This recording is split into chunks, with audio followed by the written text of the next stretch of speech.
Olá pessoas, tudo bem com vocês? Vamos conversar um pouquinho sobre Zygmunt Bauman. Zygmunt Bauman nasceu em 1925 na cidade de Poznan, na Polônia. E ele tem uma vida bastante atribulada.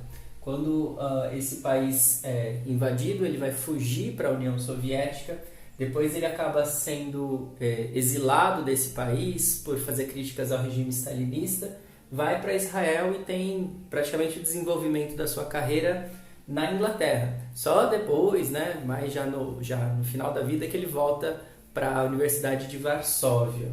Então ele tem todo esse histórico de uma fuga do nazismo e também de oposição ao stalinismo, que leva à perseguição política, enquanto ele era professor.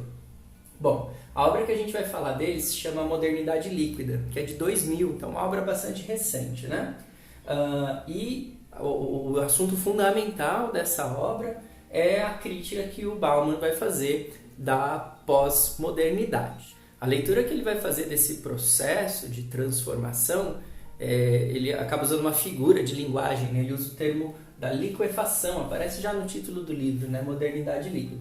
Ele vai dizer que a gente vive um processo de liquefação da modernidade, certo?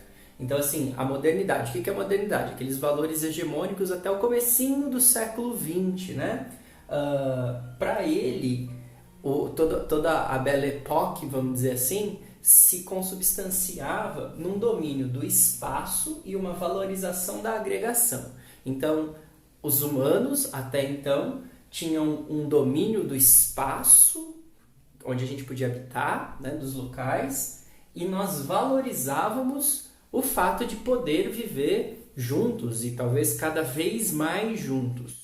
E nesse processo de liquefação, nós temos justamente a diminuição desses valores de agregação e desse domínio do espaço. Então, diminui-se as noções de parentesco, as noções de comunidade, as noções de afetividade, tradição e todos esses valores ligados aqui à ideia de agregação. Sobre a questão do espaço, daqui a pouquinho a gente vai falar. Ele vai dizer que a razão pós-moderna continua trazendo dentro de si parte daquela racionalidade característica do período moderno, só que ela vai atuar como um filtro para esses valores que a gente falou anteriormente. E o que sobra dessa filtragem, o que sobra dessa alteração nesses valores de agregação que a gente viu aqui, não é a não existência desses valores. Ele diz que esses valores continuam existindo, mas não plenamente como era lá na modernidade. Eles continuam existindo agora na pós-modernidade. Só que de maneira meio morta e meio viva, como se nós tivéssemos o parentesco, a comunidade e tudo mais, mas isso não fosse de uma maneira integral, não fosse de uma maneira total. Ele chama o estado dessas ideias, desses valores, como instituições zumbis. E daí ele vai se perguntar, dá pra gente reavivar essas instituições zumbis ou não? Definitivamente a gente tem que enterrá-las. E para responder essa pergunta, ele vai analisar 5 fatores importantes aqui para conseguir obter uma resposta para isso. Então ele vai analisar a emancipação, individualidade, tempo e espaço, A gente já falou um pouquinho disso aqui, vamos voltar. Trabalho e comunidade. Vamos lá. Quando ele fala de emancipação, ele está falando que a ideia de se tornar emancipado significa se tornar livre, de se tornar independente, de se tornar dono do próprio destino, É isso que significa emancipação. Hoje, ele vai dizer que nós valorizamos a liberdade. Ok, nós valorizamos a liberdade, só que de uma maneira completamente ideal. A gente fala da liberdade sem nunca ter experienciado, essas gerações mais novas, somos aqui de 2000, sem nunca termos experienciado, por exemplo, a ausência dela, E esse fato de defendermos uma emancipação, uma liberdade de maneira ideal, na verdade tem feito com que nós aceitemos viver sem ela. Ele vai dizer que nós conseguimos nos sentir subjetivamente livres, mesmo sendo objetivamente cativos, objetivamente reféns. Sobre a individualidade, ele vai falar parafraseando um outro ator, na verdade, a seguinte frase que é bem interessante, né? Nós só vivemos procurando uma solução biográfica das contradições sistêmicas. Então, todo o esforço da nossa vida é focado na nossa individualidade, na nossa responsabilidade de tentar ser uma exceção para os problemas que nosso sistema social nos coloca. Então, assim, não há mais por parte do indivíduo uma iniciativa de falar assim, galera, vamos conversar e vamos resolver tal problema juntos, porque eu estou tentando sozinho e não está funcionando, né? E o que acontece é justamente o contrário.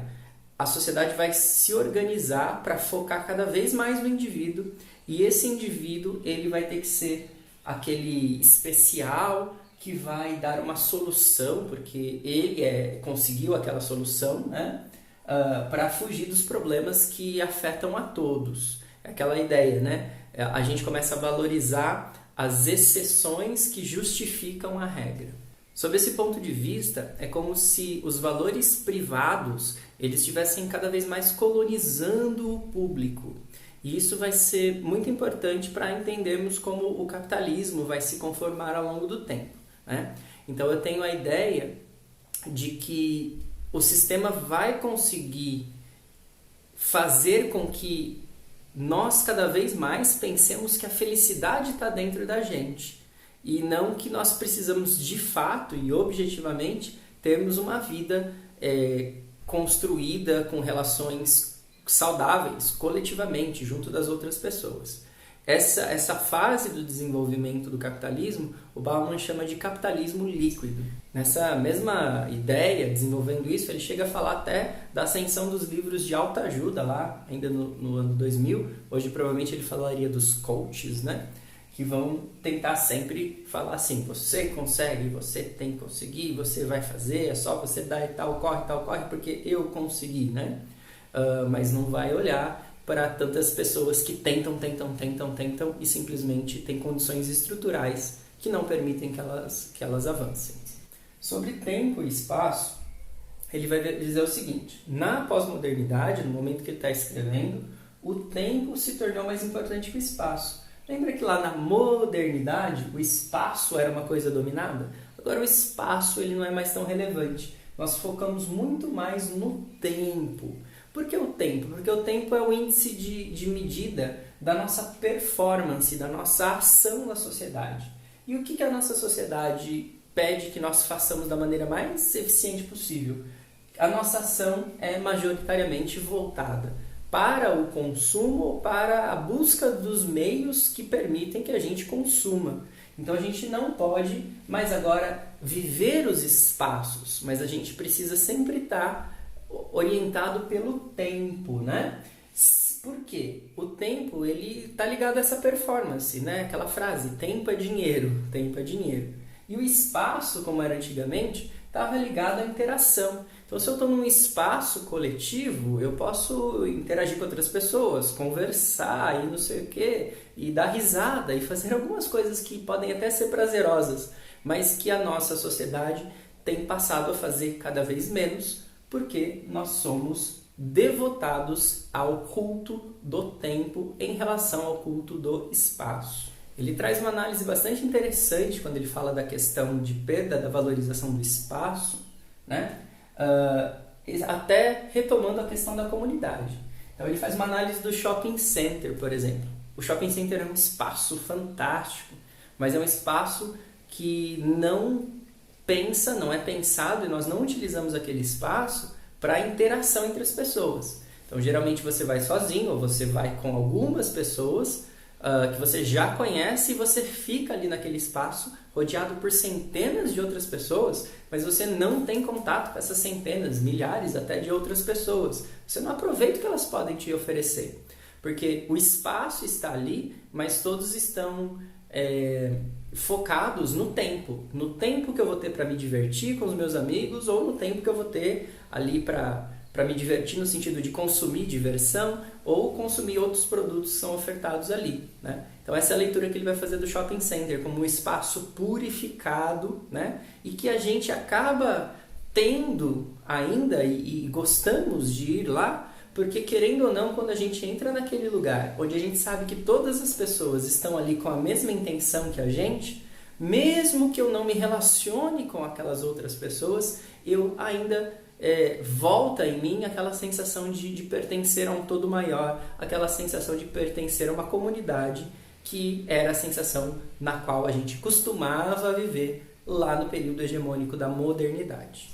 Sobre o trabalho, é meio um pouquinho diferente a contribuição que ele fala.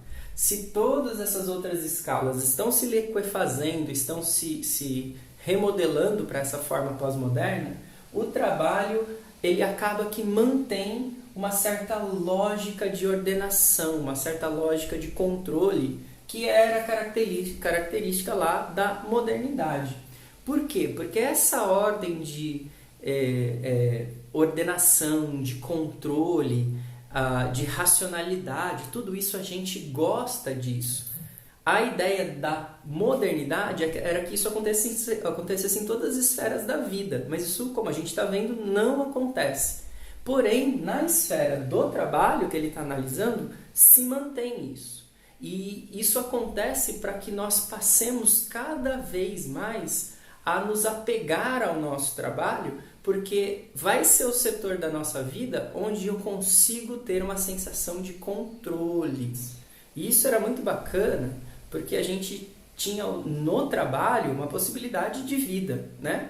E como a gente estava falando anteriormente, não, agora a ideia do trabalho não é mais ter a possibilidade de vida a partir do trabalho, mas transformar o próprio trabalho na nossa vida. É isso que vai acontecer. Então a gente não se realiza mais no trabalho, automaticamente estamos incluindo cada vez mais ele dentro da nossa vida, pois é onde a gente consegue sentir que há alguma capacidade de controle nossa ainda, e esse processo vai fazer com que cada vez mais os trabalhadores sejam utilizados, sejam explorados pelo sistema como um todo. Prova desse processo é que cada vez mais a gente não se identifica necessariamente com uma profissão.